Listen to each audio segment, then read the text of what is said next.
कैवल्यं दिव्यदृक्साक्षी आदिकर्तारं कृपानिधे प्रणतक्लेशनाशाय अनन्ताय नमो नमः।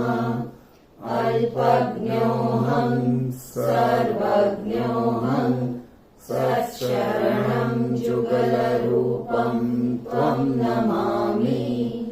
भगवान श्री करुणासागर महाराज की जय। सत केवल साहेब। आज उलट क्रिया क्लास 45 बराबर અને તારીખ 25/11/2024 સોમવાર સાંજે 4:30 કલાકે અને કોપરસ્ટોન બરાબર સ્થળ આક્રાંત કાળ અને અચેત ભાવના છઠ્ઠો તમોગુણની અંદર આક્રાંત કાળ અચેત ગણની અંદર અચેત ભાવના બરાબર અને છઠ્ઠું એનું નંબર છે કારણ શરીર એની અંદર આવે. હવે આજે એ નથી લખતો, એ લખાઈ ગયું છે એકવાર એટલે આપણે સમજવામાં ઈઝી પડે બરાબર છે. હવે આક્રાંત કાળ છે તો એની પહેલી માહિતી આપી છે પેજ નંબર 311 ઉપર અને 312 ઉપર અચેત ભાવનાની છે બરાબર. પંચમસો સંવેદ 311મું પાનું એમાં આક્રાંત કાળની સામાન્ય ક્રિયાઓ બધી આપે. સામાન્ય પ્રવૃત્તિ તત્વ ભાગની સાધારણ પ્રવૃત્તિમાં આપ્યું છે આક્રાંત કાળ.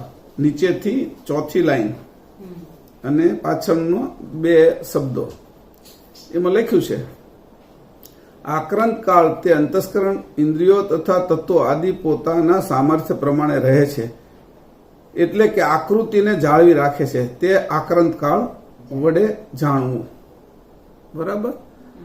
હવે એમાં પેલું જે મેં કીધું ને એટલે કે આકૃતિને જાળવી રાખે છે એમાં લખ્યું નથી એટલે હું કહું છું તમે ગોતતા નહીં એટલે એને કીધું આક્રાંત કાળ તે અંતસ્કરણ ઇન્દ્રિય અને તત્વો આદિ પોતાના સામર્થ્ય પ્રમાણે રહે છે એટલે કે સામર્થ્ય પ્રમાણે એની આકારને ધારણ કરી રાખે છે.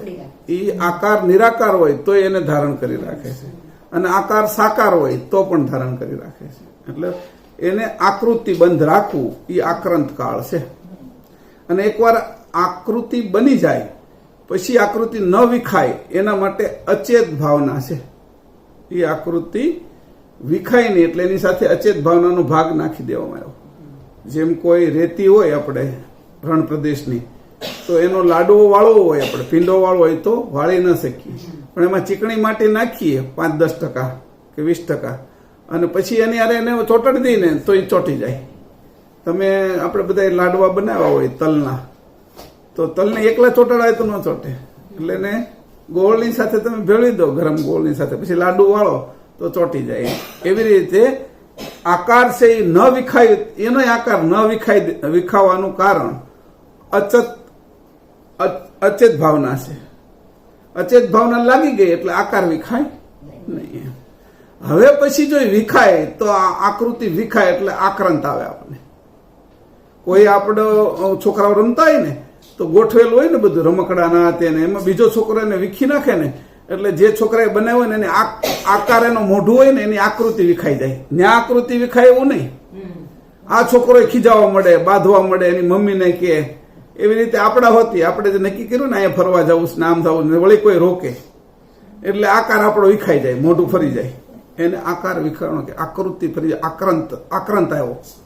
આકાર વિખાવવાથી જે પ્રક્રિયા થઈ છે એનું નામ આક્રાંત છે. આકૃતિ બરાબર આકૃતિ વિખાણી કોઈ પણ પ્રકારની અને એમાં થયું એ આક્રાંત. જે પ્રતિક્રિયા થઈ એ કારણ જ આક્રાંત છે અને એ આકાર એનો બની રહે છે એનું કારણ જ આક્રાંત છે. કે મને ખીજાશે એટલે મારે આમ નથી કરવું એટલે પહેલેથી જ ખબર કે આક્રાંત છે. આક્રાંત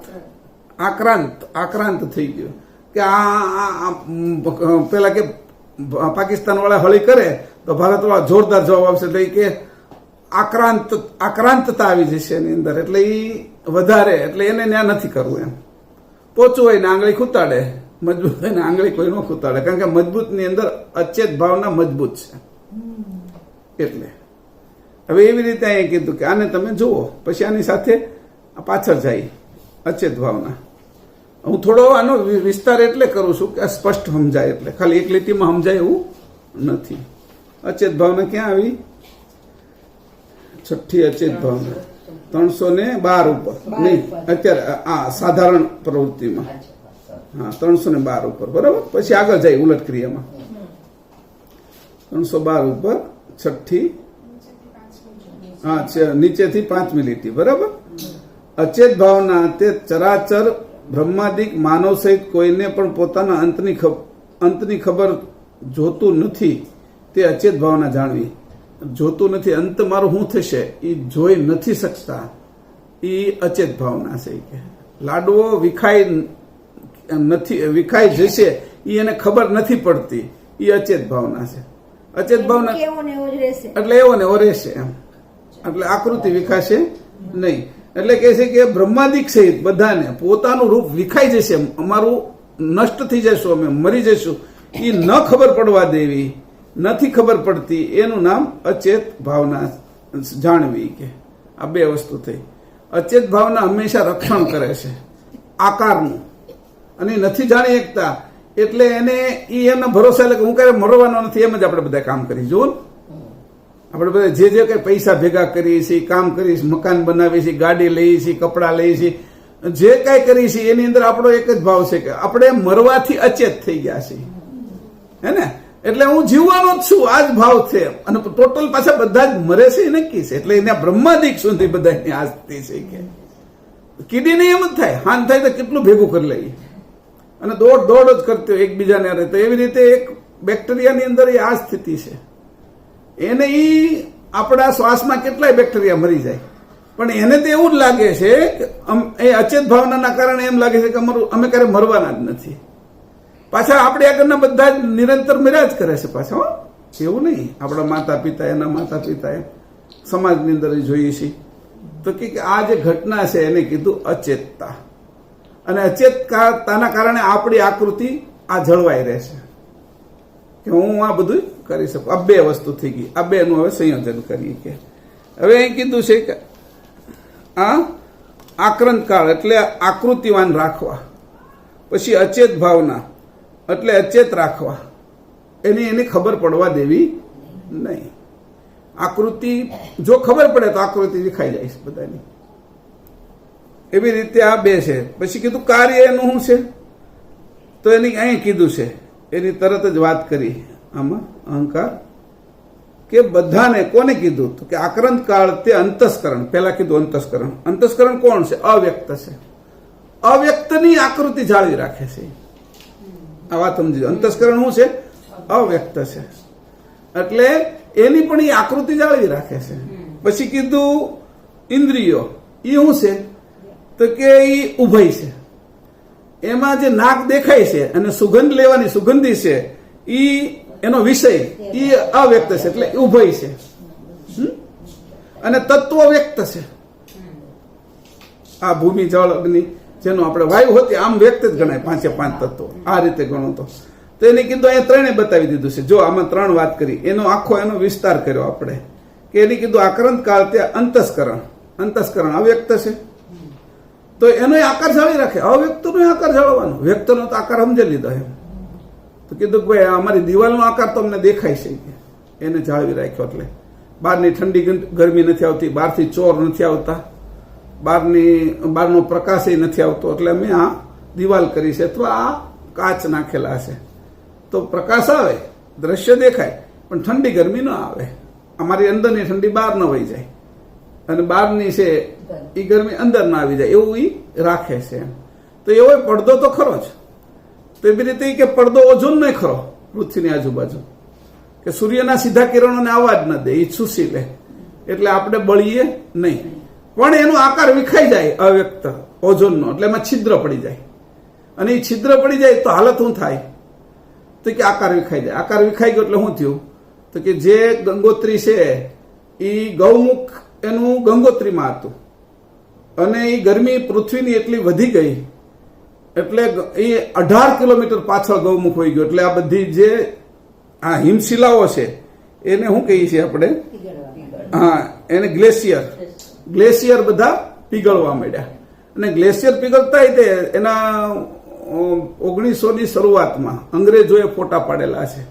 તો એ ઘણું આગળ હતું ત્યારે, ગ્લેશિયરો બહુ આગળ સુધી હતા, એ બધા પીગળી ગયા. પૃથ્વીની ગરમીનું વાતાવરણ વધ્યું અને વધવાના કારણે ઉપર ઓઝોન હતું પડ, એનું આકૃતિ વિખાણી, એમાં છિદ્રો પડ્યા. એટલે હવે હમણાં હું બપોરે સાંભળતો હતો, કોઈ વૈજ્ઞાનિક હતા ભારતના, એનું નામ કંઈક સારું નામ હતું અને દુનિયામાં પ્રખ્યાત છે પર્યાવરણ માટે. તો એને કીધું ઓઝોનની અંદર, તો એને કીધું કેટલા, તો એનું એવું કેવું છે કે કંઈક 30-35 ફૂટ છે ને એ સમુદ્ર વધી જશે 2050માં. એટલે બાંગ્લાદેશના મોટાભાગના શહેરો વહી જશે, મુંબઈ વહી જશે, એવું એનું અનુમાન છે કે ઉત્તર ધ્રુવ અને દક્ષિણ ધ્રુવનો બરફ પીગળી રહ્યો છે. તો દરિયાકાંઠાના બધા જ શહેરો એની અંદર પાણીમાં ડૂબી જશે. ઓલો આકાર અવ્યક્તમાં ફેર્યો, અહીંયા વ્યક્તમાં ફરે છે. એના આધારે જો ને તો કે આ ઘટનાઓ અત્યારે બની રહી છે. એટલે ગ્લેશિયરો પીગળી રહ્યા છે, બધાએ કીધું. હિમાલયની અંદર તો પુષ્કળ પીગળ્યા છે. તો એને કીધું કે આ શું થયું કે આકૃતિ પહેલી થઈ ગઈ, તૂટી ગઈ. હવે એક આકૃતિ છે, તો અહીંયા આ રીતે એને આપણે લીધું. પછી કીધું આકૃતિ તોડે છે કોણ, ભાંગે છે કોણ, અથવા એમાં રૂપાંતર કરે છે કોણ? તો કે ગરમી. ઠંડી એ એક પ્રકારની ગરમી છે, ઉષ્ણ એ તે અગ્નિ છે, અને શીત એ પણ અગ્નિ જ છે. બે અગ્નિના જ પ્રકાર છે. બહુ ઠંડુ પડી જાય ને તો તિરાડો પડવા મળે આપણા શરીરના. પેલા બહુ ઠંડીની અંદર ચામડી ફાટવા મળે, તોય ફાટે. અને ગરમીના કારણે છે એ પરસેવો આવે બહાર, એટલે ત્યારે તે છિદ્રો છે પોળા થઈ જાય, એટલે બહાર પરસેવો કાઢે. આ બંનેની અંદર તમે જોઈ લો. અને શિયાળામાં તો હોઠ ફાટીને લોહી પણ બહાર આવે. તો બંનેની અંદર તે કીધું કે એનું કારણ શું છે કે એક ઠંડો અગ્નિ છે અને એક ગરમ અગ્નિ છે. એનું હંમેશા રૂપાંતરણ થયા કરે. પેટ્રોલ છે ને એ ઠંડો અગ્નિ છે, અને જયારે હળગે છે ને ત્યારે જે ગતિ ભરાય છે ત્યારે ગરમ થઈ જાય છે. ગેસ છે ને એ ઠંડો અગ્નિ છે. એલપીજી તમે કાઢો ને તો ઠંડુ તરત બરફ જેવું થઈ જાય બહાર, એકદમ બહાર નીકળો ને ત્યારે. હું બોલું પેલા ગેસના વાટલા હતા ને પેલા ગાડીના, તો એ ક્યારેક ભરતા હોતા અમે, તો એ ઠંડો આજુબાજુ જામી જાય, બરફ જેવું થઈ જાય. પણ એને તમે દિવસળી કે અડી ગઈ ને એટલે એ ફાટે, એટલે એ અગ્નિ. તો એવી રીતે કીધું. તો અવ્યક્ત અગ્નિ છે ને જે એ ઠંડો છે, એમાંથી વ્યક્ત અગ્નિ છે ને સૂર્ય, એ ગરમ છે. અને આનું રૂપાંતર અવ્યક્ત અગ્નિમાં થઈ રહ્યું છે. તો કીધું કે આ બે ને તમે જુઓ, દાખલાઓ એટલા માટે આપ્યા કે પેટ્રોલ ઠંડુ છે અડો તો, એમ ગેસ એ ઠંડો છે, પણ એ ઠંડો અગ્નિ જ છે. એવી રીતે અવ્યક્ત અગ્નિ ઠંડો છે, પણ સૂર્ય વ્યક્ત થયો છે એ અગ્નિ ગરમ છે. તો આ રીતે એને રૂપાંતર કરે છે, આકૃતિનું રૂપાંતર કરી નાખે. આપણે ગમે મૂર્તિ છે એ પીગાળો તમે, કોઈ પણ લોઢું, તાંબુ, પિત્તળ, અને એને તમે રસ કરી નાખો અને જે ઢાંચામાં અથવા જે બીબામાં નાખો એ બીબાનો આકાર થઈ જાય. પછી જે મૂર્તિ બનાવી હોય એ બને, માતાજીની, આની તેની મૂર્તિઓ કોઈ પણ પ્રકારની. એવી રીતે આ જે રેતી આવે છે એને એની અંદર અમુક કેમિકલો નાખીને એનો રસ કરે, અને એ રેતીને પણ જુદા પેલાની અંદર ભરે, એટલે કાચના આકારો થઈ જાય. મૂર્તિ કાચની, મૂર્તિની બધું છે એ રેતી એટલે સિલિકોન, એની અંદરથી રસ કરી નાખે. એને રસ કરીને પછી એના બીબાની અંદર એને ભરે, એનો આકાર કરે. એટલે એ રીતે એને રસ, એટલે અગ્નિ એના આકારને, આકૃતિને તોડી નાખે છે. આપણો આ અગ્નિ છે ને આપણી આકૃતિને તોડી નાખવાનો છે. સ્મશાનમાં જયારે આપણે જઈશું ને એટલે આ જે દેખાતી આકૃતિને તોડી નાખશે. અને પેલા છે એ ઓલો ઠંડો અગ્નિ, આપણે અત્યારે ગરમ છીએ ને, તો ઠંડો અગ્નિ છે એ આપણું શરીરને ઠંડો પાડી દેશે, એટલે શરીરમાંથી નીકળી જઈશું આપણે. એટલે ઠંડા અગ્નિએ કામ કર્યું, પછી ગરમ અગ્નિ છે એ આ તત્વોને છૂટા પાડી દેશે. એવી રીતે બંને આ રીતે જોતા તમે જો તો આકાર અને નિરાકાર અને ઉભય ત્રણ પ્રકારે આજ આક્રાંત કાળ ગતિ કરી રહ્યો છે. ક્યાંથી? જ્યાં સુધીના બધા જ આકાર છે ત્યાં સુધી બધા જ લઈ લો તમે. અવ્યક્ત બધા જ લઈ લો. અવ્યક્ત એટલે કેટલા? ગુણ, ગણ, પછી ઇન્દ્રિયો, એટલે ઇન્દ્રિયો નહીં, અંતસ્કરણ, એની ઉપરની જે સ્થિતિ છે એ તો એ આપણે છે એ અંશ છે એની આ આકારો ધારણ કર્યા, અંશની વૃત્તિએ આકાર ધારણ કર્યા. જેમ માટલાની વૃત્તિ, પેલા કુંભારની વૃત્તિએ અનેક પ્રકારના વાસણોના આકારો ધારણ કરાવ્યા માટીમાંથી, એને ઠંડુ ગરમ કરીને જ કરે છે.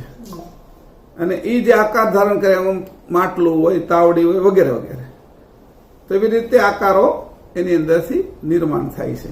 એ એને જાળવી રાખે છે અચેત ગણને, અચેત ભાવનાને કારણે. હવે એ જાળવી રાખવાનું એને તૂટે છે, પણ ઠેઠથી તો અંશે જે ધારણ કર્યું છે એને આપણે સમજવાનું છે. અહીંયા અંશે જે ધારણ કર્યું એમાં એને જયારે અસ્મી લાગ્યો ને ત્યારે આકારો ફરતા ગયા છે. અંશ હતો પોતાના સ્વરૂપે જયારે, ત્યારે અંતરવૃત્તિમાં હતો. બાહ્ય વૃત્તિમાં જેવો આવ્યો વૃત્તિ, બાહ્ય વૃત્તિ સાથે વૃત્તિ એની બાહ્ય આવી ત્યારે જે આકાર ફેરવો એને પહેલો અસ્મી લાગ્યો બ્રહ્મોસ્મી. બ્રહ્મોસ્મીનો આકાર થઈ ગયો ત્યારે હું બ્રહ્મ છું એ કહેતો થઈ ગયો. ત્યારે પોતે અંશ હતો અને પહેલો જે એની બોલ્યો ને અહમ બ્રહ્માસ્મી, એ અહીંથી જાતા એ છેલ્લું એ જ બોલે છે અહમ બ્રહ્માસ્મી, પછી બોલી નથી શકતો, પછી અસ્તિત્વ થઈ જાય છે, અસ્મી લાગી ગયો. તો એ જે આકાર છે એની અંદર તરત અચેત ભાવના આવી ગઈ, એટલે પાછો નથી જઈ શકતો. નીચે આવી ગયો તરત પરમ કારણ દેહમાં, પ્રણવ દેહમાં આવી ગયો, બ્રહ્મમાં, અંકુરમાંથી બ્રહ્મમાં, અને ત્યાર પછી નીચે આવ્યો પરમ કારણ દેહમાં, ત્યાં તરત જ અસ્મી બીજો લાગી ગયો, આકાર દ્રઢ થતો ગયો. એટલે જે અમુક વસ્તુ નાખતા જાય એટલે વધારે વધારે એ જામતું જાય કોઈ પણ વસ્તુ, એટલે એને પેલું કરી નાખે. આ જે રેતી પછી કપસી એ બધું નાખે, અને તમે એની અંદર જયારે સિમેન્ટ નાખો અને પાણી નાખો, પછી એને જયારે હલાવી નાખો ને તો દ્રઢ થઈ જાય, એકદમ પથ્થર થઈ જાય, જાડો થઈ જાય. સમજાણું? એ જે એની અંદર દ્રઢતા આવી, જે દ્રઢતા આવી છે એ એની અંદર જે નાખેલો છે એ આકાર બનતો જાય છે એનો. તો નીચે આવતો ગયો અસ્મી લાગ્યો, એટલે સીધો જ જ્ઞાનોસ્મી લાગી ગયો, પરમ કારણ દેહ ની અંદર સ્થિર થઈ ગયો. પરમ કારણ દેહ માંથી હજી એને થોડો જાડું થવું છે, કે હજી આમાં મને આનંદ ઓછો લાગે છે એવું એને સમજાય છે.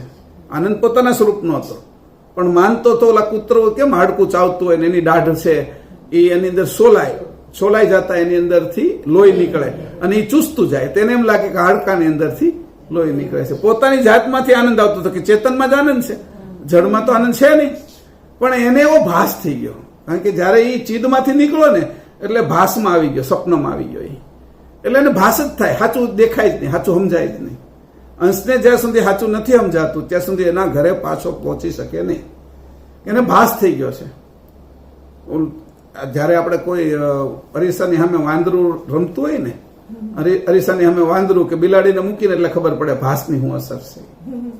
અરીસાના ભાસ વાળા વાંદરાને લડતું હોય, બિલાડી કે વાંદરું, અને આપણે તે હંમેશા છે ને એ અરીસાના ભાસ વાળા આરે આપણે રૂપ અને અરૂપની આરે હરખાવતા હોય કે આ બરાબર ચાંદલો છે, બરાબર પાવડર લાગેલો છે, બરાબર માથું ઓળેલું છે, ભાસમાં જ રમીએ ને. એ ભાસ લાગ્યો, ચિદાભાસ, ચિદને લાગેલો ભાસ, એ ચિદાભાસ, એ આકાર લીધો, એ આક્રંતતા એની જાળવી રાખી, એ પાછો નીચે આવ્યો એટલે પછી પરમ કારણ દેહનો જ્ઞાનોસ્મી લાગ્યો, એનાથી નીચે આવ્યો કારણ દેહ, મહાકારણ દેહનો આત્મોસ્મી લાગી ગયો, એનાથી નીચે આવ્યો કારણ દેહમાં શિવોસ્મી લાગી ગયો, એના નીચે આવ્યો એટલે સૂક્ષ્મ દેહમાં એટલે જીવોસ્મી લાગી ગયો, એના નીચે આવ્યો એટલે દેહોસ્મી લાગી ગયો, અને હજી આનથી નીચે જાય તો જડોસ્મી થઈ જશે, જડ થઈ જશે. અહીંયા સુધી વાંધો નથી, પણ અહીંથી ઉપર જવાની જો પ્રક્રિયા નહીં આવડે તો જડોસ્મી થઈ જશે, જડ લાગી જશે, જડતા આવી જશે. જડ ઘણી આમ તો 90% લોકો જડતાને જ ધારણ કરે છે, પોતાનું કામ, પોતાનું જીવન અને જે શરીર છે એની શુશ્રુષા, એના જ સાચવણ, એની જ માવજત, એની દેખરેખ એમાં લાગેલા છે એટલે જડોસ્મી. એને ખબર નથી કે મારી માવજતમાં લાગવું જોઈએ. મને મનુષ્ય શરીર મળ્યો ને તો મારી પોતાની, મારી એટલે કોની? આ છાતીને આમ કરું તો છાતી થઈ ગઈ, આ હાથથી કરું છું એ હાથ થઈ ગઈ, પણ હું જે આ હાથ જેના કારણે અહીંયા જાય છે છાતીને બતાવીએ કે છે હું, એની દેખરેખ, એની સંભાળમાં હું લાગી શકતો નથી. એટલે કીધું આ આકૃતિ જે લાગી છે એમાં હું ફસાઈ ગયો, એ જ આક્રાંત છે. આમાં ફસાઈ જવું કે આમ એકદમ જો એમાંથી વ્રેહ ઉત્પન્ન થઈ જાય ને આ આક્રાંતની સામે વ્રેહ લડી લે ને તો વિરહના કારણે આક્રાંત છે એ પછી જડ બાજુ લાગી જાય તો આપણે ચેતન છૂટું થઈ જાય, અંશ છૂટો થઈ જાય. એટલે આપણે ઉલટ ક્રિયામાં હમણાં અહીંયા આવશે છેલ્લે. પણ આ રીતે અહીં કીધું કે આ રીતે કેવી એની નીચે આવ્યો છે કે પરમાણુથી લઈને વેવ્સ, એટલે આને કીધું કણ અને તરંગ, ક્વોન્ટમ થિયરી છે. તો કે કણનું રૂપાંતર તરંગમાં થાય અને તરંગનું કણમાં થાય. એ જે રૂપાંતરની જે પ્રક્રિયા છે ક્વોન્ટમ થિયરી આખી, એ બ્રહ્માંડભરમાં વિસ્તૃત થયેલી છે. એ ક્વોન્ટમ છે, એ જે ફિઝિક્સ છે કે એની થિયરી છે આખી કે એને મિકેનિઝમ છે, એ ક્વોન્ટમની અંદર કણ એનો આકાર અને જે તરંગ છે એનો આકાર, તરંગના આકાર હોય. કયા વેવ્સ છે આપણે તમે મૂકો ને રેડિયો ઉપર, તો રેડિયો વગાડતા FM 92 એના વેવ્સ હોય પકડે. એટલે પછી તમે FM છે 101.1 તો એ તરત તે વિવિધ ભારતી આવે. વેવ્સ એના તરંગો, એમાં કણ નથી આવતા, તરંગોનો આકાર છે. એ આકારને અમારો રેડિયો પકડી લેશે. આ તરંગોનો આકાર છે. એ આક્રાંત કાળ જ છે. આક્રાંત કાળની અંદર આ લોકો જાણતા હોય કે ન જાણતા હોય, એને વાપરવા પડશે આ તત્વો કરતાના બનાવેલા. એને ખબર હોય કે ન ખબર હોય. આપણો ફોન છે લગાડી છે, ન્યાય પહોંચે છે, એ વેવ્સ એના ફોનમાં જાય છે. એ વેવ્સની ગતિ એ જ નક્કી કરે કે એને જ પકડે છે. અત્યારે આખી દુનિયાની અંદર 7 અબજ ફોન હશે ધારો કે, તો જેને તમે કરો એને જ લાગે. અને 7 અબજમાં કોઈને પણ કરી શકો તમે. ઇન્ટરનેશનલ ફોન હોય તમારો તો 7 અબજમાં એક નંબર આ બાદ અને નહીં કરી શકો એવું નથી. હા, કોઈ એને તમારો કોલ છે એ બ્લેક લિસ્ટમાં નાખી દીધો હોય તો ન કરી શકો, પણ એનો અર્થ એવો નથી કે તમે ન કરી શકો એને.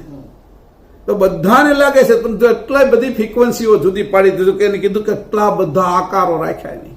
આટલા બધા આકારો એ આક્રાંત કાળની કારણે રહ્યા છે, વિખાતા નથી. એ આ સંશોધન કર્યું હોય કે ન કર્યું હોય, રૂપ છે એનું રૂપાંતર રૂપમાંથી અરૂપય પણ થઈ જાય છે. પેલા આપણે છે એ કાગળ અને પેન અથવા નોટ પેન લઈને બેસતા, કંઈ પણ લખવું હોય ને તો એ લખી લેતા પેન. પછી ફોન આવ્યો તો એમાં કોઈ બોલે છે તો આપણે હાથેથી લખીએ છીએ, ટાઈપ કરીએ છીએ. ટાઈપરાઇટર આવ્યા તો એની અંદર ટાઈપ પણ કરીએ છીએ. આજે એવી સ્થિતિ થઈ ગઈ પેન કાગળ કાંઈ ન જોઈએ, ટાઈપરાઇટર એનું જોઈએ, સ્વિચ એ ન જોઈએ. અને તમે બોલો ને એટલે વોટ્સઅપમાં બોલો એટલે તમે ઓલો ઓપ્શન દબાઈ દીધો હોય કે બોલો એ લખાઈ જાય. બોલો રૂપાંતર છે ને. હવે મેં જે પહેલું હતું એ અહીં સ્થૂળ દેખાતું હતું, ઓલું હતી પણ તમે રૂપાંતર કર્યું છે એવું તો એટલું સૂક્ષ્મ થઈ અને સામેવાળાને એ તમે લખેલું વચાય છે. પહેલા વોટ્સઅપમાં આપણે લખતા, પછી વોટ્સઅપની અંદર બોલીને મોકલતા પણ લખાતું નહીં. પછી આવ્યું એની નીચેનું એક ઓપ્શન નાનું એવું કે તમે એને દબાવી દો, તમે જે બોલો છો એ લખાઈ જાય. બીજું તમે જે બોલો છો સામે ભાષા જે છે એમાં લખાઈ જાય. હવે તમારા સામે વાળો કન્નડ છે અને તમે ગુજરાતીમાં બોલો છો અને કન્નડ લેંગ્વેજ છે એને તમે ફેરવી નાખી તો ગુજરાતીનું કન્નડમાં, ગુજરાતીનું ઇંગ્લિશમાં, ગુજરાતીનું જે ભાષામાં રૂપાંતર કરવું હોય તો રૂપાંતરમાં લખાઈને જાય છે ત્યાં. એટલે કીધું કે જો આ બધા આકારોને રૂપાંતરિત કરવાની ક્રિયા ઈ પણ જેને આવડે છે એની તે જાણે અજાણે અચેતની અંદર, અચેત ભાવનાની અંદર ફેરફાર કર્યો છે. અચેત ભાવનાને જુદી રીતે ઉપયોગ કરતા એ શીખ્યા છે. મારી વાત સમજી લીધો. અહીંયા આ બધા નાના નાના પોઈન્ટો તમને એટલે કહું છું કે જો આનો ઉપયોગ હું કરું, આ બધામાં કર્યો તો હું કરું તો હું કેવલ કરતા પાસે કેમ ન પહોંચું, આવું આવશે. આ સમજો. બીજું હવે એને બીજું કીધું આની સાથે જ તે મેં જેમ કીધું ને કે આ બધું ખાલી આકાર વિખાઈ જવાથી જે દુઃખ ઉત્પન્ન થાય છે અને આકૃતિ ફરી જાય છે. તો આ સાધનો છે એને આપણે વાપરીએ છીએ તો સાધનો તે રૂપાંતરિત થઈ જાય છે. એટલે એના માટે આપણે વિચાર કરવો જોઈએ કે સાધનોનું રૂપાંતર કેમ થઈ જાય. જે તમે ભજીયા તળતા હો એનો લોટ છે, એની જે લુગદી છે એ હાથેથી પકડીને તમે તેલમાં નાખો છો, બરાબર? પણ જયારે હાથેથી પકડીને તમે તેલમાં નાખો છો પછી જયારે એ ભજીયું થઈ જાય છે, તળાઈ જાય છે, તો હાથેથી કેમ નથી કાઢતા? શું રૂપાંતર થઈ ગયું? તો કે ગરમ છે ને, એટલે હવે કાઢવાનું કે નથી તો ઝારાથી. જ્યારે કોઈ પણ કાર્ય એક વખત કર્યું છે એ જ રીતે તમારે એનાથી વિરુદ્ધ જવાનું, તો એવી જ રીતે થાય જરૂરી નથી, એટલે જુદી રીતે તમારે કરવું પડે એમ. સમજાણું? આ રીતે પણ આપણે કર્યું. તો કે આ બધા દાખલાઓ એટલા માટે આપ્યા છે. તો એ રીતે ઝારાનો અને હાથનો ઉપયોગ અલગ અલગ કરીએ છીએ આપણે. પછી જે પહેલામાં હતા તપેલીમાં, એવી રીતે પાછા એની લોટની તપેલીમાં આપણે મૂકતા નથી. એના બદલે આપણે છે એ કંઈક પાથરીને તેલ નીતરી જાય ને એવી રીતે પહેલા ઉપર એને ભજીયાને પહેલા કરીએ છીએ. આ તમને દાખલા માટે આપ્યા એટલા માટે. હવે આને જ કીધું કે આ જ ન્યાય મેં તમને જે અશ્મિ કીધું, આ જ ન્યાય અલગ અલગ આકાર આકૃતિ હોય છે. તે અલગ અલગ સમજરૂપી સાધનના ઉપયોગની સમજણ દ્વારા સ્થિતિ કરવી જોઈએ. હવે કીધું સમજણ એક આકાર છે, એ એક આકૃતિ છે. જે સમજણ અત્યારે મારી છે એને અચેત ભાવનાએ જડ કરી નાખી છે. હવે મારે એ સમજણને રૂપાંતરિત કરી નાખવી છે. અલગ મેં રૂપાંતરની વાત કરી અને સાધન પણ પેલા બતાવ્યું, હાથ અને ઝારો. એ ભાઈ રૂપાંતરિત કરવી છે. તો રૂપાંતરમાં મેં બીજું પેલું આગળનું ઉદાહરણ આપ્યું કે તમે જે લખતા હતા નોટ પેનથી, હવે બોલો છો તો લખાઈ જાય છે. અને સામે વાળા કે પછી એ સીધું તે એનું પેપર કાઢી નાખે પ્રિન્ટરમાં, તો પછી એમાં લખાઈ જાય છે. આપણે બોલ્યા એ અક્ષરો થઈ ગયા, અક્ષરોમાંથી પ્રિન્ટરમાં ગયું એટલે તરત પેપરમાં લખાઈ ગયું આખું. વાત સમજાણી? તો કીધું કે સમજ આવી છે. સમજને પણ તમે જુદી જુદી રીતે રૂપાંતરિત કરી શકો છો. હવે જે આકાર છે એને મારે કઈ રીતે બનાવવું? જો ભૂલ થાય તો આકારનું પાછું પરિણામ જુદું આવે. એટલે સમજને પેલા નક્કી કરવી પડે કઈ સમજથી મારે જવું એમ આમાં. એટલે સમજ છે એ પણ, એટલે અહીં મેં કીધું છે આ જ ન્યાય જે મેં તમને હમણાં બે ઉદાહરણ આપ્યા, એ જ ન્યાય અશ્મિનું પણ અલગ અલગ આકાર આકૃતિ હોય છે. અશ્મિને આપણે દેખાડી, બ્રહ્મોસ્મીથી લઈને દેહોસ્મીની આકાર હોય છે. અને એ આકાર છે ને એ અહીંયા બનેલો હોય છે વૃત્તિમાં. અને વૃત્તિમાં બનેલો આકાર છે ને એ પછી ધીરે ધીરે છે એ અવ્યક્તમાંથી ઉભય થઈ જાય ને ઉભયમાંથી વ્યક્ત થઈ જાય છે. સમજાણું? જે રીતે પાણી તો એ બરફ, આઈસ બરફ, એનું રૂપાંતર તમે એને ગરમીમાં સામાન્ય ગરમીમાં રહેવો એટલે પાણીમાં થઈ જાય, અને વિશેષ ગરમી આપો 100 નું ટેમ્પરેચર એટલે વરાળમાં થઈ જાય છે. બરાબર છે? આ જ ન્યાયે આપણું રૂપાંતર પણ વૃત્તિનું અશ્મિમાં થઈ ગયું છે. હવે અશ્મિમાંથી આપણું રૂપાંતર અસ્તિત્વ કરવાનું છે. તો સમજણ કેની જોશે કે રૂપાંતર કરવાની રીત શું છે અને ક્યાં અચેત ભાવના લાગેલી છે, અચેત ભાવના ક્યાં લાગેલી છે અને ક્યાં આક્રાંત કાળ લાગેલો છે. તો એ બંનેને આપણે જોઈ લેવાના અને કઈ રીતે એનું રૂપાંતર કરવું આગળ આવશે હોતી. તો કે આ રીતે એને સમજમાં લઈ જવું. હવે આપણે જુદા જુદા આ મેં પહેલા તમને જે કીધું ને એ તો ટોપ લેવલનું કીધું, પણ સમાજની અંદર આપણે વર્તન કરીએ છીએ ને એના દાખલા આપું એટલે તમને ધ્યાનમાં આવે કે 3-4 છોકરા હોય, નાના ભાઈઓ છે, બહેનો છે, નાના, પછી કાકા દાદાના હોય તો 4-5 છોકરાઓ રમતા હોય. એટલે કોઈ રમત માટે ઘરમાં બાંધે, લડાઈ કરે નાની મોટી.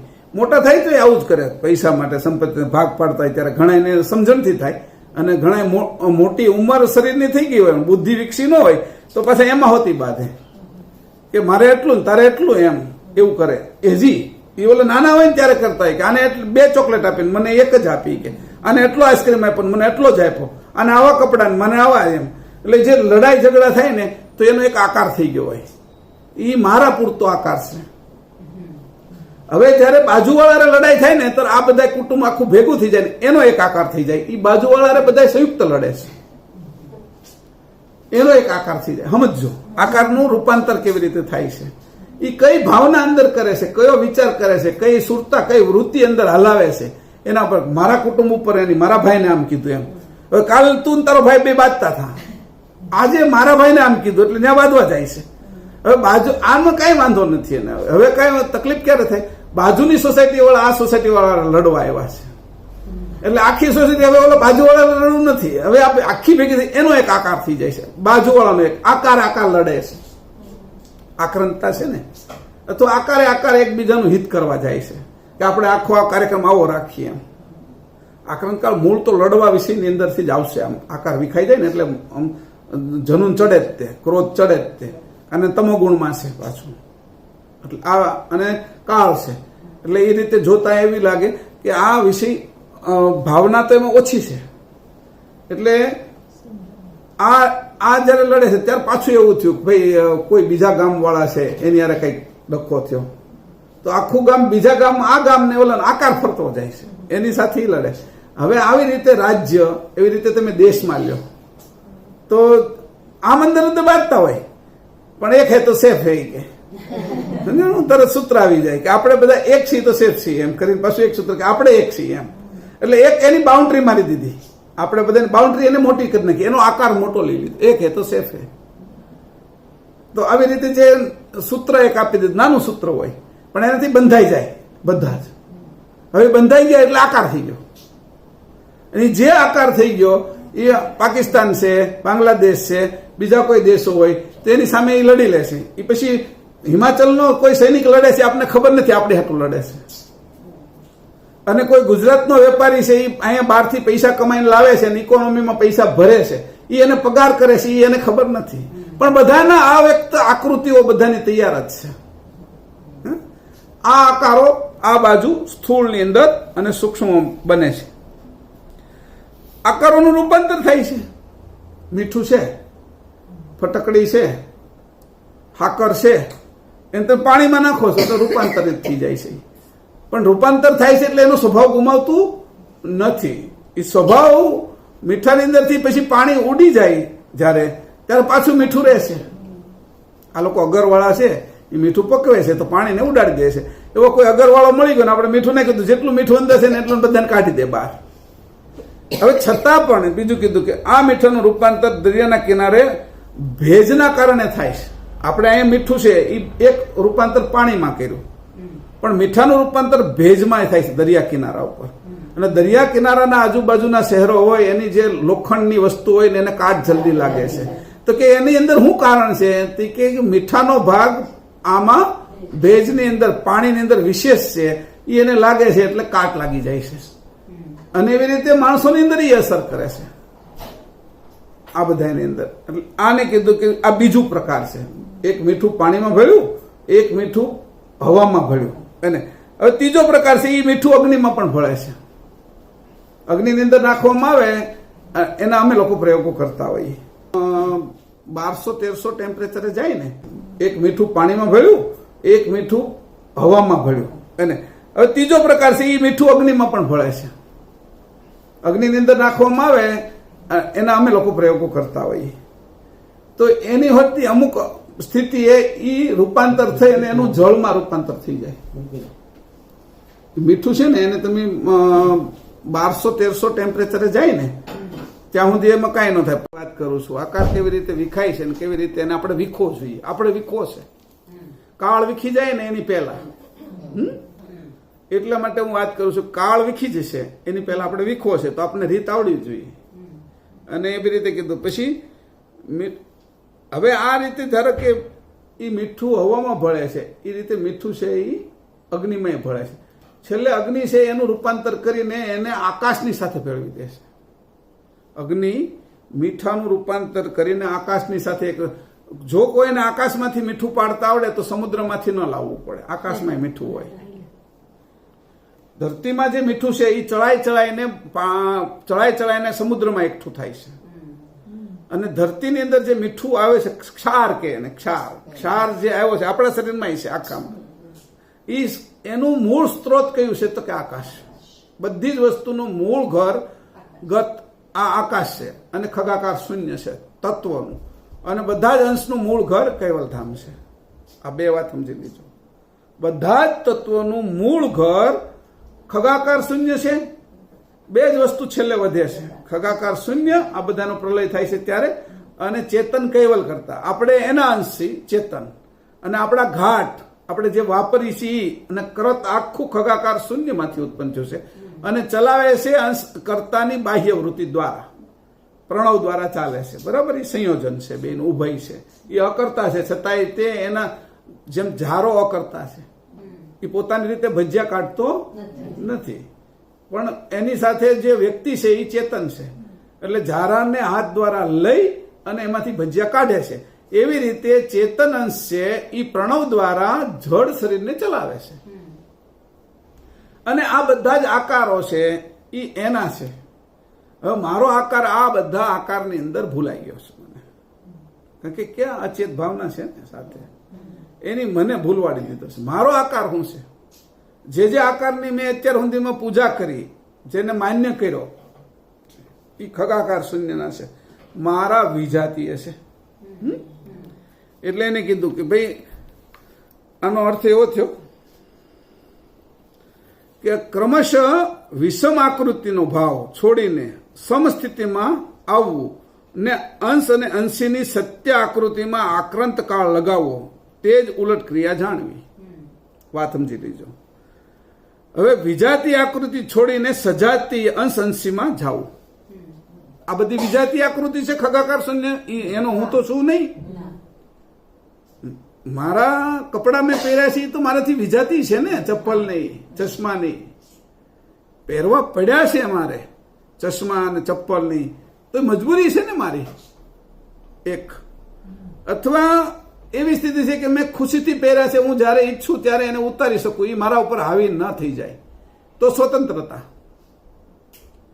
અને કા મજબૂરી, અને કા હું બેભાન છું, મને ખબર જ નથી. આ ત્રણ વસ્તુ થઈ. તો એને કીધું કે વિષમ આકૃતિ એટલે હું વિજાતીય. વિજાતીય એટલે મારા સિવાય, ચેતન સિવાયના જે તત્વ છે ખગાકાર શૂન્યમાંથી ઉત્પન્ન થયેલું કૃત આખું, એ વિજાતીય છે. એ વિજાતીય એટલે કેવું? અસ્મિ વાળો. હું અસ્તિત્વ છું, એટલે હું સજાતી છું, મારા સજાતી ચેતનનો, મહત ચેતન એટલે અંશી, અને હું એનો અંશ. આ જે મારી સ્થિતિ છે, અને આ બધી અવસ્થાઓ છે. અસ્મિને અવસ્થાઓ લાગેલી છે, અને અસ્તિત્વને છે એ અસ્તિત્વને અવસ્થા લાગી નથી, સ્થિતિ છે એની. તો મારે અસ્તિત્વ અને સ્થિતિને જાળી રાખવાની છે. અને આ બધાની સાથે રહેવા છતાં તો ત્યારે કીધું કે જ્યારે આ વાતની ખબર પડશે અને જે વિજાતિ ઉપર છે એ આક્રાંતતા અને અચેતતા લગાડીશું, તો આપણે છે એ આપણા પોતાના સ્થાનમાં આપણું આકૃતિ એમાંથી પ્રગટ થશે. વિજાતિ ઉપર આક્રાંત કાળ લગાડવાનો, તો મારી આકૃતિ શું છે એની મને ખબર પડશે, મારું રૂપ કેવું છે. વિજાતિ રૂપવાળું છે બધું, આંખ કાન નાક, આ દ્રષ્ટિ રૂપવાળી છે, મારા વાણી હોતી રૂપવાળી છે. હું ક બોલું તમે ક જ સાંભળો છો, જો રૂપવાળો થઈ ગયો. મેં ન બોલ્યો તો ન જ સાંભળો ને તમે, અને હું વ બોલું તો વ જ સાંભળો છો, કારણ કે રૂપવાળો થઈ ગયો ને. તો વાણી રૂપવાળી છે, બોલનાર રૂપવાળો નથી, એ અરૂપી છે, પણ છતાં એનું રૂપ અરૂપથી પર જે સ્વરૂપ છે એ સ્વરૂપે મારે થવું છે. તો આક્રાંત કાળને મારે આ બાજુ લગાડવો. એટલે અહીં કીધું કે જો આ વાત સમજાવવામાં આવી જશે પછી એની સાથે જ તે બીજું કીધું, આ જ ન્યાય અસ્મિથી છૂટીને અસ્તિત્વમાં અસ્તિત્વે થવું. આ જ ન્યાય અસ્મિથી છૂટીને અસ્તિત્વે થવું, એમાં નથી લખ્યું, આમાં હું વાંચું છું, બરાબર. તો અહીં કીધું કે અસ્તિત્વે થવું, તે અસ્તિત્વના આકારે થવું, જે સાચી સ્થિતિ છે આપણી, અને અવસ્થા નહીં. આ વાત સમજી લેવાની, સ્થિતિ થઈ જશે, બરાબર. એટલે દરેક અવસ્થામાં સ્થિતિ છે. હવે કીધું આજ પછી ઉલટ ક્રિયા તો હું આમાં વાંચીશ, પણ મેં ઉલટ ક્રિયાનો જે સાર લખ્યો છે સમજણપૂર્વક, એ પહેલા તમને વાંચી દેખાડું છું, અને વાંચી દેખાડું છું તો સમજાવી દઉં છું એમ. આ બાજુ અસ્તિત્વ વાળા અસ્મિમાં, આ બાજુ અસ્મિમાં એટલે અવસ્થાના આકારમાં આક્રાંતતા લગાવવાથી પોતાનું જે સત્ય સ્વરૂપ અંશ જે અસ્તિત્વ અને સ્થિતિમાં કાયમ જ છે તેમાં સચેતનતા વ્યાપી ગઈ છે. હા, તેમાં અચેતનતા વ્યાપી ગઈ છે, ઓલામાં અચેતનતા વ્યાપી ગઈ છે. એટલે અચેતન ભાવનાથી જડ એટલે કે કૃતના તત્વોમાં ગતિ થઈ અસ્મિમાં હોશિયારી આવી છે. આપણે અત્યારે શું થઈ છે? અસ્મિમાં હોશિયારી આવી ગઈ છે, અસ્તિત્વમાં હોશિયારી નથી.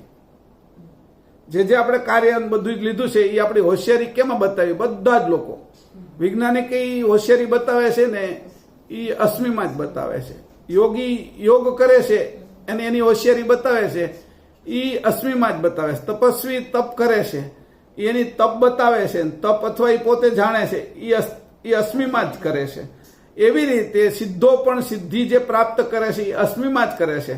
તો આ બધી અશ્મિઓની અંદર જ હોશિયારી લઈ આવ્યા છે બધા. ભક્તિ પણ અશ્મિમાં જ કરે છે બધા. અસ્તિત્વએ કોઈ ભક્તિ કરી શકતું નથી. અને જ્ઞાનોસ્મી એટલો મોટો છે કે જ્ઞાનના અસ્મિની અંદર આ બધા જ ફસાયેલા, એનાથી મોટો આત્મોસ્મી છે. તો કે આમાં હોશિયારી બધાને આવી ગઈ છે દરેકની. આ એન્જિનિયર છે તો એન્જિનિયર છે એ અશ્મિ વાળું છે, એમાં એ હોશિયાર છે. આ ડોક્ટર છે એ અશ્મિ વાળું છે, એ એમાં હોશિયાર છે. આ શિક્ષક છે, આ વિષયનો છે તો એમાં એ હોશિયાર છે. આ મિકેનિકલ છે, પછી આ એન્જિનિયર છે કે આ વાયરમેન છે, જે વિષય લો એની અંદર એની જડતાની અંદર મસ્ત હોશિયારી આવી ગઈ છે. અશ્મિમાં સરસ મજાની હોશિયારી શીખી ગયો છે. અને શીખ્યો છે કોણ? અંશ.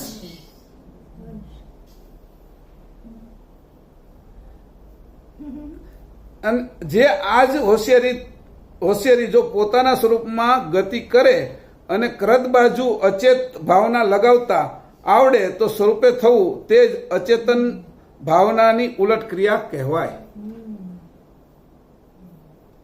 આ વસ્તુ અહીંયા સમજવા જેવી છે. તો જો કે કેવી રીતે આવ્યું. મેં થોડા મુદ્દાઓ તમારા માટે લખ્યા હોય અને મુદ્દાથી સ્પષ્ટ સમજાય. હવે તમે આ બધાની અંદર જોઈ લો કે ભાઈ આ બધું અશ્મિની અંદર લાગ્યો ને અશ્મિના આકારો જ બધા બનેલા છે. એ પછી એની પર અહીંયા 3 જ શબ્દોમાં દેખો, અંતસ્કરણ, પછી ઇન્દ્રિયો અને તત્વો. એની 3 જ કહી દીધું પરમ ગુરુએ. તો હવે સમજવા વાળા એને જો વિશેષ વિચાર કરે, એનું મંથન કરે, એનું મનોમંથન કરે અને પરમ ગુરુને માથે રાખે ને એની જાણ જો આવે તો જ સમજીએ કે આ અવ્યક્ત તત્વો છે, આ ઉભય તત્વ છે. અવ્યક્ત તત્વ એટલે અંતસ્કરણ, ઉભય તત્વ એટલે ઇન્દ્રિયો, એમ 5 જ્ઞાનેન્દ્રિય, 5 કર્મેન્દ્રિય અને એના વિષયો અવ્યક્ત છે, ઇન્દ્રિયો વ્યક્ત છે અને તત્વ ટોટલ વ્યક્ત છે. તો આ ત્રણેયનો જેમ કીધું કે આ ત્રણેયને જે લાગવામાં આવ્યું છે એ લાગ્યું છે હું કે એને આકાર જે ધારણ કરી રહ્યા છે એ આક્રાંત કાળને કારણે આકાર ધારણ કર્યા છે. એની આકાર નથી વિખાતા એનું કારણ અચેત ભાવના છે. હવે એ આકારો લાગી ગયા છે એ મને લાગી ગયા છે, પાછા અંશને લાગી ગયા, અંશની વૃત્તિને લાગી ગયા, ચોંટી ગયા છે. એવા નાના નાના આકારો એવા નાના નાના થઈ ગયા. મેં કીધું ને કુટુંબમાં બાંધી છે, 2 ભાઈઓ બાંધે છે ત્યારે મારો પોતાનો આકાર અલગ છે, પણ બાજુવાળા બાંધીએ છીએ તો હું મારું કુટુંબ, મારા ભાઈને આમ કર્યું, ત્યાં ભાઈ છે, મારી સોસાયટી વાળો છે, મારી ટીમનો છે. જ્યારે આ બધા ભારતની ટીમમાં રમતા હોય ક્રિકેટરો તો એ કે મારી ટીમનો છે એટલે સામેવાળાની ટીમનો એનો વિરોધી જ છે ને. ત્યારે હવે એ જ પાછા પાકિસ્તાનના, બાંગ્લાદેશના, ભારતના, ઓસ્ટ્રેલિયાના એના ખેલાડીઓ પાસે IPL ની અંદર લે તો એકબીજાની એની હવે ટીમ, હવે એ એના માટે લડે છે. એ ભારતનો સામેની ટીમમાં છે ને તો એને હવે ભારત માટે નથી, એને જે પૈસાનો એક આકાર કરી દીધો કે તને એટલા પૈસામાં મેં ખરીદ્યો છે, આ ટીમમાં તારે રહેવાનું છે, એક આકાર કરી દીધો. એ ટીમ માટે એ વફાદાર રહે છે. એમ અંશને હોતી વફાદારી આવી છે પણ એની અશ્મિમાં વફાદારી આવી છે. પરમ ગુરુ પ્રત્યે જે વફાદારી એને કરવી જોઈએ, કેવલ પ્રત્યે વફાદારી અંશે કરવી જોઈએ, એ વફાદારીમાં ત્યાં તો નમક હરામ થઈ ગયો છે. એની વફાદારી એની છોડી દીધી. આ વફાદારી છોડવાનું પરિણામ આ છે કે આપણે છે નહીં અમર વસ્તુને છોડી અને મૃત્યુ કાળની અંદર નિરંતર કાળના ખાતામાં જઈએ છીએ. આ આનું પરિણામ છે. જે અમર વસ્તુ છે, મારું જે સ્વરૂપ છે, જે નથી મરવા વાળું ચેતન છે, જે બધું જાણવા વાળું, જે જળને ચલાવે છે, એમાંથી હું ચ્યુત થઈ ગયો છું, એની અંદરથી હું નીચે આવી ગયો છું અને હું આ બાજુ ફસાઈ ગયો છું. હવે આમાં મને કોણ બહાર કાઢે? આટલા તત્વોની છણાવટ પરમગુરુ સિવાય કરે કોણ? આ એની બનાવ્યા હોય, કર્તાએ બનાવ્યા હોય, પરમગુરુને આની ખબર હોય, કર્તા ને પરમગુરુ એકમેક હોય તો જ આ ખબર પડે તત્વોની. સાંખ્યની અંદર મૂળ બધા થઈને 25 તત્વો વખાણ્યા છે. 25 તત્વો કપિલ મુનિએ કીધા છે. 25 તત્વોમાં આટલી બારીકાઈ ક્યાંથી હોય? એની 3 વિભાગ કર્યા છે પાછા. એવી રીતે વેદાંતની અંદર જુઓ તો એ 30, 32 કે 35 તત્વો છે. અહીંયા એક પણ તત્વની એટલી સરસ રીતે એની વર્ણન કર્યું. 84 તત્વ કૃતની અંદર એની ગણ્યા. પ્રકાશ બ્રહ્મ વૃત્તિથી લઈને નીચે 84 તત્વ, ઉપરના તત્વ તો એની હાવ બાક અલગ રાખ્યા. એને તો પરિચય કોક આગળ જશે ત્યારે કરશે. અને એક એક તત્વનું કામ કેવું છે એ બધું જ એની સ્પષ્ટ સમજાયું. આ કોણ કરી શકે? તો કે બીજા કોઈ દેવોની અંદર આ તાકાત નથી, અવતારોની અંદર એ નથી, એના ગુણગણમાં નથી, નિરંજન સુધી કોઈની અંદર આ સત્તા નથી. જે લોકો અંકુરમાં આવ્યા છે, અંકુર ઉત્પન્ન કરવાનું કામ જ કૈવલ કરતાનું છે. અને અંકુરની અંદર જે પસાર થઈને આ બાજુ આવ્યા છે એ બધા એને અંકુરની પારની કાંઈ ખબર નથી. એનું રૂપાંતર થઈ ગયું, આ બાજુનો આકાર લઈ લીધો, અંકુરમાંથી રૂપાંતર થઈને આ બાજુ અશ્મિ વાળામાં આવી ગયા છે. એ અશ્વિની આ અંકુરની પાર જે વસ્તુ છે એનું રૂપ કેવું છે, એનું સ્વરૂપ કેવું છે એ હજી જાણી શક્યા નથી. એ તું પોતે છો. આવો અંશ એની વાત કરી, અને અંશને આપણે જાણવું એમ.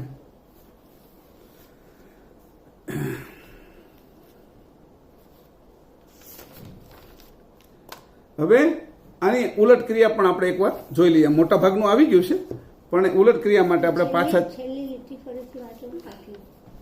એને પાછો વાંચવાનો છું. આમાં વાંચી અને પાછો એને લેવાનો છું, રિપીટ કરવાનો છું આના આધારે. હવે આપણે પાછા જઈ 347 ઉપર, 341 અને 347. 41 ઉપર આક્રાંત કાળ છે.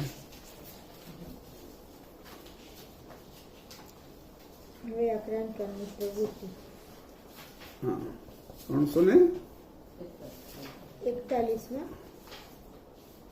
દેવનાગરીમાં છે આ સીધું જ.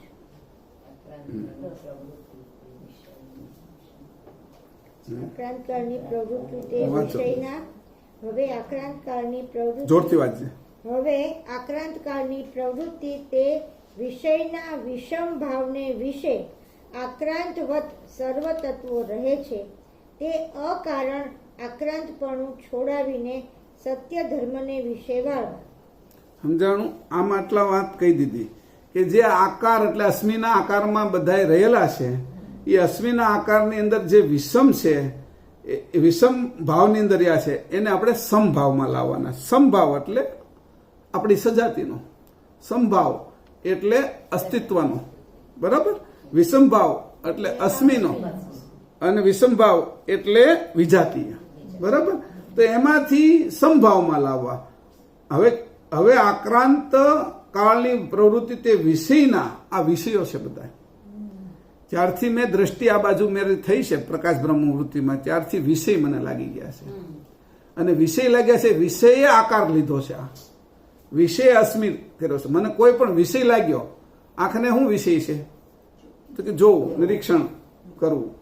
કાનનો વિષય છે શબ્દ સાંભળવું. વિષય લાગી ગયા છે. તો પહેલો વિષય જયારે મને અસ્મિનો લાગ્યો, એ પહેલી અસ્મિનો જે વિષય છે એનું નામ અહમ બ્રહ્માસ્મિ. અસ્મિનો અહમ લાગવો, અસ્તિત્વને એ જે લાગવો એટલે તરત જ તે હું અખંડ હતો ને એમાંથી ખંડિત થઈ જવું. અને ખંડિતમાંથી જયારે હાવ નીચે આવી જવું એટલે મારે થઈ જવું પાખંડ. 5 તત્વોની અંદર મારે ગતિ કરવી એટલે પાખંડ. 5 તત્વોમાં પૂરેપૂરી ગતિ કરવી, એમાં 5 જ્ઞાનેન્દ્રિય ને 5 કર્મેન્દ્રિય અને એના 5 માત્રા, એની અંદર જયારે હું ગતિ કરું ત્યારે છે એ હું પાખંડી થઈ ગયો. આપણે પેલા ધાર્મિક લોકોની જેમ નહીં પાખંડી છે એમ નહીં. એવા પાખંડી એનો અર્થ આપણે એમાં કોઈ પણ એવો બચતો નથી જે પાખંડી નથી. આ સમજ જે વહી ગયો છે એ પાખંડી નથી. આ સમજની નીચે જે છે એ બધા પાખંડી છે. અને જે ખંડિત થયો ત્યાંથી એટલે એને પહેલો અસ્મિ બ્રહ્મોસ્મિ લાગ્યો. જેને બ્રહ્મોસ્મિ લાગે છે ખંડિત છે એવું સમજો. એ કહે છે કે અખંડ છે, પણ એ વાત ખોટી છે. અખંડ તો ચેતન પક્ષમાં થાવ તો છો ને. તમે તો હિરણ્ય ગર્ભ પક્ષમાં છો, અકર્તા પક્ષમાં છો, બ્રહ્મ અસ્મિમાં છો, વ્યાપક પક્ષમાં છો. એટલે કીધું અદ્વૈત પક્ષ છે, પણ અદ્વૈત જડ પક્ષમાં છો તમે. અદ્વૈત ચેતન પક્ષમાં નથી. તો આ જે તમને લાગ્યું છે એ જ એનું કારણ છે. એટલે બ્રહ્મોસ્મી વાળા આ વાતને ક્યારેય નહીં સમજી શકે, કારણ કે એની એટલો આકારને દ્રઢ કરી નાખ્યો છે કે એને તોડતા બહુ વાર લાગે. બ્રહ્મોસ્મી એટલી બધી કેટલાય કાળ સુધી બ્રહ્મની ઉપાસના કરતા કરતા જ્ઞાનને સાંભળતા એટલા બધા એની જડતાને ધારણ કરી છે કે બ્રહ્મોસ્મી અહીંથી જે ગયા છે એની એટલી જડતા છેલ્લી જડતાને તોડી શકે એમ નથી. કારણ કે એને ઉલટા આલ્યા છે તો આની જડતા લેતા લેતા લેતા ઉપર ગયા છે. જડતા છોડતા છોડતા નહીં ગયા. અંશ જયારે જશે ત્યારે જડતા દેહોસ્મી છોડતો જશે, જીવોસ્મી છોડતો જશે. તો એ અસ્મીનો વધારો કરતા કે આના દેહોસ્મી કરતા મોટો અસ્મી કયો હશે? તો કે જીવોસ્મી, એને વધારશે દેહોસ્મીની સાથે. જીવોસ્મી કરતા મોટો અસ્મી કયો હશે? એટલે કે શિવોસ્મી, એટલે ઈ ભાવને વધારશે. એમ કરતા કરતા જે અસ્મીનો ગાઢ ભાવ છે, ઘાટો ભાવ છે, જડ ભાગ છે, ઈ બ્રહ્મોસ્મી વધે. છેલ્લો પહેલો આવ્યો ત્યારે બ્રહ્મોસ્મી એટલો પતલો હતો. હવે અહીંથી ઉલટ જાય છે ત્યારે તે જડ થઈ જાય છે. એટલે ક્યારે આ વાતને એ સ્વીકારી નથી શકતા. કેવલ જ્ઞાનને સ્વીકારવાની એનામાં તાકાત હોતી નથી, કારણ કે એ સમજી નથી શકતા એને. ઉપરથી નીચે આવે તો હજી પતલો છે, એમ મારું કેવું છે. અહીંથી જે છોકરો ગયો રમવા માટે એ હજી ચોખ્ખો છે, પણ એ અહીંયા એ નીચેથી જયારે ધૂળમાં રમીને આવે છે ત્યારે નીચે પેલા માળે જે કરોડ ધોળાનું છે એમાં, પછી બીજા માળે છે એ ડામર હતો એમાં, પછી કોઈ ચિંગમ ચોપડેલી હતી એમાં, એ બધા એને લેતો લેતો આવ્યો, ઘરમાં આવ્યો ત્યાં તો હાવ જાડો થઈ ગયો, હાવ કાદવ થયો. અહીંથી ગયો ત્યારે અને આવ્યો છે ત્યારે તો એને છોડાવતા બહુ વાર લાગે છે. એટલે કીધું આ વિષય છે સમજણનો છે. આ ભાગશાળી હતા આપણે કે આપણે આ બધાની અંદરથી બહાર નીકળી ગયા. હજી આને કઈ ખબર જ નહીં પડે ક્યારેય કે આટલા બધા તત્વોની આટલી બારીક રમત છે અને એટલું શ્રેષ્ઠ છે. અને આ સાહિત્ય કોઈ વાંચે બ્રહ્મોસ્મી વાળા એને તો સંસ્કૃત ને એટલું બધું પ્રિય લાગતું હોય ને, એટલે વાણી ને એના આલાપો એટલું બધું સરસ લાગતું હોય ને, ગાન ને, તો એની અંદર એ મદ થઈ જાય, એની અંદર એ નાચવા મળે. કારણ કે ગાનના અંદર તાનમાં આવી જાય અને એ તાનની અંદર પોતાનું સ્વરૂપને ભૂલી જાય. એ એક બેભાન થઈ જાય. તાન છે ને એ હોશ નથી, એ બેહોશી થઈ જાય છે. તો એ તાનમાં નથી આવવાનું, આપણે ભાનમાં આવવાનું છે. આપણો વિષય છે ભાનમાં આવવાનો, એ તાનમાં આવી જાય છે બ્રહ્મોસ્મી એટલે. અને એ જ બોલે છે જયારે જનક રાજાના દરબારમાં જાય છે એટલે એ જ તાનમાં એ બોલે છે. અષ્ટાવક્રજી એ તાન છે ને જયારે બ્રહ્મોસ્મી છે એ બધાને એ જ તાનમાં બોલે છે. એ જયારે યાજ્ઞવલ્ક ગયા તોય કીધું વાળી લે કે બધી કે ગાયો એનો એટલે આ બધા જે વહેમ છે ને એ અસ્મીના છે. છોકરો પહેલા ગયો હતો ને ત્યારે વાંધો જ નહોતો, એ આવી ગયો હતો, પણ હવે ગયો છે ત્યારે અસ્મીને છોડતો આવે તો સારું. એ જે છોકરો હોય એ જો પરમગુરુ માથે હોય ને તો ધૂળમાં જાય ને તો ધૂળને અડશે નહીં, વ્યવસ્થિત રહેશે. અહીંયા આવશે ને તો જે જગ્યાએ પેલું ડામર પડેલો છે ને તો બાજુમાંથી પગ મૂકશે, જે જગ્યાએ હાથ મૂકવા જશે ને તો ચિકાસ વાળું કઈ એવું લાગશે અને અહીંયા કોઈ ચિંગમ ચોપડેલી છે એટલે ત્યાંથી હોશિયારીથી હાલશે. કારણ કે પરમ ગુરુની જાણ સહ ઉપર આવે છે. અસ્મી છોડતો એ પાછો છે ત્યાં આગળ અસ્મી નથી લાગેલો અને ખાલી બ્રહ્મમાં જ અંશનું સ્થાન છે એટલે તો અસ્મી તો નથી શરૂઆતમાં. અસ્મી એને ત્યાં વિસર્જન અસ્મી છે. ત્યાં અસ્મીનો જયારે વિસર્જન કરે છે ત્યારે એને વિસર્જન અસ્મી છે. બ્રહ્મોસ્મીની ઉપરનો વિસર્જન અસ્મી છે. શુદ્ધ છે એટલે બરાબર. એટલે ત્યાં શુદ્ધ છે, પણ જયારે એને અડી ગયો ને એટલે પછી નીચે આવવાનું મન થઈ ગયું છે. એટલે અહીંયા આ રીતે જોવાનું છે કે જો કે તારે જો પોતાના સ્વરૂપે પાછું જવું હોય તો તને એક જ એવો માર્ગ છે કે કર્તાની પૂર્ણ ચેતન સમજણને લઈને જા, અસ્તિત્વથી ગતિ કર અને સ્થિતિમાં રહે. બધાય અવસ્થામાં તું જા ખરો પણ તારી સ્થિતિ નહીં ગુમાવતો. બધી અસ્મીમાં જા ખરો પણ અસ્તિત્વ નહીં ગુમાવતો. અને ઈ જે અસ્તિત્વ રાખવું અને સ્થિતિ રાખવી એમાં આકૃતિ જાળવી રાખવી એ આક્રાંત કાળની ઉલટ ક્રિયા છે. અને જે અચેતતા છે એ બાકીની જે અસ્મી ઉપર લગાડવી અચેતતા, અને પોતે અચેતતામાંથી ચેતન થઈ જવું, ચેતતા થઈ જવું, એ જે ઘટના છે એ અચેત ભાવનાની ઉલટ ક્રિયા છે. આજનો વિષય આ રીતે આપણે સમજવો જોઈએ. કારણ કે આની અંદર અસ્તિત્વ અસ્તિત્વની એટલે અસ્તિત્વ એટલે અંશની આકૃતિ જાળવી રાખવાની અને એને ઓલી નહીં અસ્મી નહીં લાગવા દેવાનું. પછી અવસ્થા લાગવા છતાં, અવસ્થામાં રહેવા છતાં સ્થિતિએ રહેવાનું. એ સ્થિતિની આકૃતિ જાળવી રાખવાની. ઘણી વખત આપણે કોઈ કારણોસર અમારે વિદેશમાં જતા હોઈએ એટલે ત્યાં આગળના જે વેપારીઓ બધા દેશના આવતા હોય તો એ બધા પાછા માંસ ને દારૂ ને બધું પીતા હોય ને નો છૂટકે અમારે એની હારે હોટલમાં જવું પડતું હોય. તો ઈ દારૂ પીવે છે, ઈ કોઈ માંસ મચ્છી ખાય છે, તો આપણે ત્યારે શું કરીએ છીએ તો કે ભાઈ આપણું જ્યુસ લઈ આવીએ છીએ સાથે. એ ત્યાંય કઢાવતા નથી કે એનું શું સાધન વાપરે શું ખબર, તો આપણે જે સારી જગ્યા હોય ત્યાંથી જ્યુસ મગાવી લઈએ છીએ. ત્યાં હોટલમાં જાય ત્યાં આપણો માણસ આવીને જ્યુસ દઈ ગયો હોય, એની સાથે બહારથી ફળ ફ્રૂટ કે કઈ બીજું ખાવાનું હોય તો મગાવી લઈએ. એની સામે બેઠા ખાવું પડે છે ક્યારેક, તો આપણું ખાઈએ છીએ, આપણે આપણું પીએ છીએ, આપણે એની જેવા થઈ જતા નથી. એટલે એને આપણી આકૃતિ આપણે જાળવી રાખી, એને હોટલમાં બેઠા છીએ, એની સાથે છીએ, એમ અશ્મિની સાથે બેસવું પડ્યું છે આપણે, તો આકૃતિ આપણી નહીં તોડવાની. આપણે એની આકૃતિ ભલે તૂટી જતી, આપણી નહીં તોડવાની. ક્યારેક ક્યારેક આ તમે ખાવશો એ મારા માટે આપો ને, તો આપણે પાછું બીજું મગાવી દઈએ એને કે તું પી. પછી એમાં એને મજા આવે તો કે ભાઈ આ શાકાહાર છે ને આ છે ને તે છે, તો હવે પાછા ઘરે હોતી ઘણી વખત જમવા આવે છે પાછા એવા લોકો, ભાઈ આ અમારે ખાવું છે, આ તમારું ભાઈ અમને સમજાણું. તો એ રીતે કરે, તીખું હોય તો એને ઓછું તીખું કરી દઈએ. એવી રીતે જોયું કે ભાઈ અહીંયા એ લોકો આપણે લગ્નમાં વિસ્તૃતના લઈ આવ્યા હતા, ઘણા લોકો આવ્યા હતા બહારથી, તો એને જે ખાવું હોય પણ આપણે ને આવે છે ત્યારે એ બધું આ જ ખાય છે. એટલે આપણામાં આવે છે ત્યારે આપણે છે એના પ્રસંગોમાં જઈએ છીએ ત્યારે આપણે આપણી આકૃતિ છોડતા નથી. એટલે ખગાકાર શૂન્યના પ્રસંગમાં આપણે આવ્યા છીએ અને એમાં આપણે આપણી આકૃતિ છોડવી નથી. અને આ આકૃતિ જે છૂટી ગઈ છે એને હવે અકબંધ કરી લેવી છે. હવે મારે બંધારણ કરી લેવું છે કે ભાઈ હું અંશ જ છું, કરતા કૈવલનો અંશ છું, અને પરમ ગુરુની જાણ મારી આગળ છે. આટલા સરસ તત્વને જેની સમજાવ્યા હોય, એટલું બધું ઉત્તમ મને આપ્યું હોય, તો હું હવે આ વખતે કેમ ભૂલો પડું? મને ખબર નહોતી ત્યાં સુધી ભલે હું ભૂલો પડ્યો, પણ આ વખતે મારે ભૂલું પડવું નથી. જો આ જન્મ ગયો તો પછી મને ખબર નથી કે હું કેમાં જાય છે. એટલે આ સ્થિતિને અત્યારે આપણે સ્થિતિએ થવું છે, અસ્તિત્વે થવું છે, અંશે થવું છે, ચેતન ગતિએ થવું છે. બાકીના બધાને આક્રાંત કાળથી રોકી રાખવા, એની આકૃતિ બહાર રહેવા દેવી છે. મારી આકૃતિ એકદમ મજબૂત થઈ જવી જોઈએ. જે રીતે ઓઝોનનું પડ સૂર્યના બધા જ કિરણોને બહાર રોકી રાખે છે, પોતાની આકૃતિથી એની આકૃતિને બહાર ફેંકી દે છે. એમાંથી થોડો પ્રકાશ જ અહીંયા આવવા દે છે, જે જરૂરિયાત વાળો છે, એને વિખાવા દેતો નથી. એવી રીતે આપણે પણ વિખાવા દેવો નહીં, આમાં આપણે અંદર છેદ પડવા દેવો નહીં. નકર ઓઝોનમાં છેદ પડી જશે તો પૂર આવશે ને પ્રલય આવશે તો આ સૃષ્ટિનો નાશ થશે. કેટલાય સમય બનેલી સૃષ્ટિ, એમ કેટલાય સમયે મને મળેલું શરીર, આ શરીરનો મારે શ્રેષ્ઠ ઉપયોગ કરવો જોઈએ. અને આજની આક્રાંતકાળ અને અચેત ભાવનાની ઉલટ ક્રિયા 45મી સમજવી. શ્રીમદ કરુણા સાગર ભગવાન કી જય. શ્રીમદ કરુણા સાગર મહારાજ કી જય. સત કેવલ સાહેબ.